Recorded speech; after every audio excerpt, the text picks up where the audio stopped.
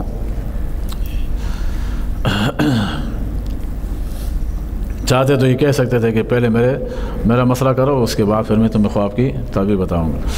یوسف علیہ السلام ایسا نہیں کیا، فرمایا تزرعون 7 سنین، فرمایا تم لگاتار تمہیں چاہیے کہ 7 سال کھیتی باڑی کرتے رہو گے۔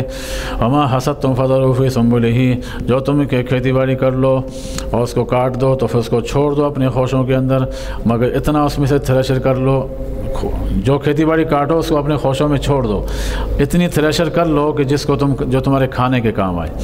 ثم یأتی من بعد ذلک سبع شداد یأکلن ما قدمتم لهن الا قلیلا مما تحسنون، پھر 7 سال تمہارے اوپر فراوانی کے آئیں گے، مال کی ریل پیل ہوگی، لیکن اس کے بعد 7 مزید ایسے سال آئیں گے کہ جو تم نے سنبھال کے رکھا ہوا تھا نا غلہ، اب وہی غلہ جو سنبھالا ہوا تھا وہ تمہارے کام آئے گا۔ اس لیے احتیاط سے استعمال کرنا ہے غلے کو، احتیاط سے استعمال کرنا تاکہ جو ان سالوں میں تمہیں کام آ جائے جس سالوں میں کوئی پیداوار نہیں ہوگی۔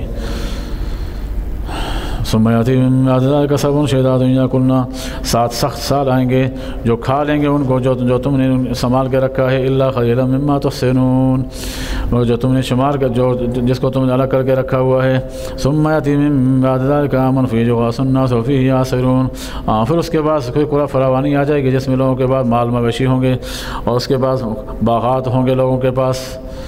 تو پہلے 7 سال فراوانی کے ہیں، پھر 7 سال بڑی مشقت کے ہیں، اس میں قحط سالی ہوگی، اور اس کے بعد پھر دوبارہ اللہ پاک جو ہے وہ نعمتیں وافر مقدار میں تمہیں دیں گے۔ یہ تھی بادشاہ نے جب خواب کی تعبیر سنی تو اس کو تو مزہ آ گیا، یہ تو واقعی بہت سمجھدار بندہ ہے جس نے مجھے تعبیر بتائی ہے۔ فلما قال الملك ائتوني به، اس نے کہتے فوراً جب گیا اس نے خواب کی تعبیر سنی تو فوراً بادشاہ نے کہا اس کو لے کے آ جاؤ، اس کو، یہ تو بہت قیمتی بندہ ہے۔ جب وہ پیغام رساں جب دوبارہ واپس جیل میں آیا یوسف علیہ السلام کے پاس ان کو لینے کے لیے، قال ارجع الی ربک، فرمایا نہیں ایسے مفت میں نہیں جاؤں گا، جاؤ اپنے آقا کے پاس، فاسألہ ما بال النسوة اللاتي قطعن ایدیہن، اس آقا سے پوچھ لو، اپنے اس عزیز مصر سے پوچھ لو ان عورتوں کے بارے میں جنہوں نے اپنے ہاتھوں کو کاٹ ڈالا تھا، ان ربی بکیدہن علیم، ان سے پوچھو کہ انہوں نے اپنے ہاتھوں کو کیوں کاٹا تھا، کس کی وجہ سے کاٹا تھا۔ قال ما خطبکن اذ راوتن یوسف یوسف عن نفسی، چنانچہ بادشاہ کو پیغام ملا، بادشاہ نے ان سب عورتوں کو بلایا، بتاؤ تمہارا کیا حال ہے جبکہ تم نے یوسف علیہ السلام کو پھسلایا تھا اپنی جان کے بارے میں۔ قلنا حاشا للہ ما علمنا علیہ من سوء، انہوں کہنے لگی ہم نے کوئی برائی کا اندیشہ بھی نہیں پاتے یوسف علیہ السلام پر، یعنی وہ تو بڑا پاک باز بندہ ہے۔ قالت امرأۃ العزیز الآن حصحص الحق، عزیز مصر کی بیوی نے کہا اب جا کے بات کھلی ہے۔ عزیز مصر اس وقت تک فوت ہو چکا تھا، یہ بات کس کے سامنے گئی؟ بادشاہ کے سامنے، جو مصر کا بادشاہ تھا۔ تو زلیخا کا جو شوہر تھا وہ فوت ہو گیا تھا، تو عزیز مصر نے جو بیوی تھی اس نے کہا ہاں اب بات کھل گئی ہے کہ اب حق ظاہر ہوا، انا راودتہ، واقعی میں نے اس کو مجبور کیا تھا، اب اقرار کر رہی ہے عن نفسی وانہ لمن الصادقین، وہ تو بڑا سچا تھا۔ ذالک لیعلم انی لم اخنہ بالغیب، یوسف علیہ السلام نے ایسا کیوں کیا؟ جیسے ہی بادشاہ نے بلایا تو اس وقت چلے جاتے، ہاں تو ان کو تو نعمت مل رہی تھی، فوراً آزاد ہو جاتے ہیں۔ تو یوسف علیہ السلام نے واپس بھیجا، پھر پتہ نہیں کتنا عرصہ لگا ہوگا پھر آنے میں پھر جانے میں، اس وقت تو سواریاں تھیں نہیں، تو اس کی وجہ کیا تھی؟ وہ یہ تھی یوسف علیہ السلام یہ چاہتے تھے کہ مجھ پر جو عیب لگا ہوا ہے یہ دھل جائے، ہاں تاکہ کل میں اگر جاؤں بادشاہ کے دربار میں تو کوئی مجھ پر یہ انگلی اٹھانے والا نہ ہو کہ یہ تو وہ تھا، انگلی اٹھائیں، پھر اس پر انگلی اٹھائیں تاکہ لوگ میرے اوپر انگلیاں اٹھانا بند کر دیں، اس لیے میں نے یہ کام کیا۔ ذالک لیعلم، تاکہ وہ جان لیں عزیز مصر کا بادشاہ جان لے کہ انی لم اخنہ بالغیب، کہ میں نے عزیز مصر کے ساتھ خیانت نہیں کی تھی اس کی غیر موجودگی میں، وان اللہ لا یہدی کید الخائنین، اللہ تعالیٰ ہدایت نہیں دیتا بری تدبیر کرنے والوں کو۔ وآخر دعوانا الحمد للہ رب العالمین، الحمد للہ رب العالمین، والصلاۃ والسلام علی سیدنا النبی والمرسلین، اللہم صلی علی سیدنا مولانا محمد وبارک وسلم وصلی علیہ، ربنا فاغفر لنا ذنوبنا وکفر عنا سیئاتنا وتوفنا مع الابرار، یا عزیز یا غفار یا رب العالمین، وصلی اللہ تعالی علی خیر خلقہ محمد وعلی آلہ وصحبہ اجمعین برحمتک۔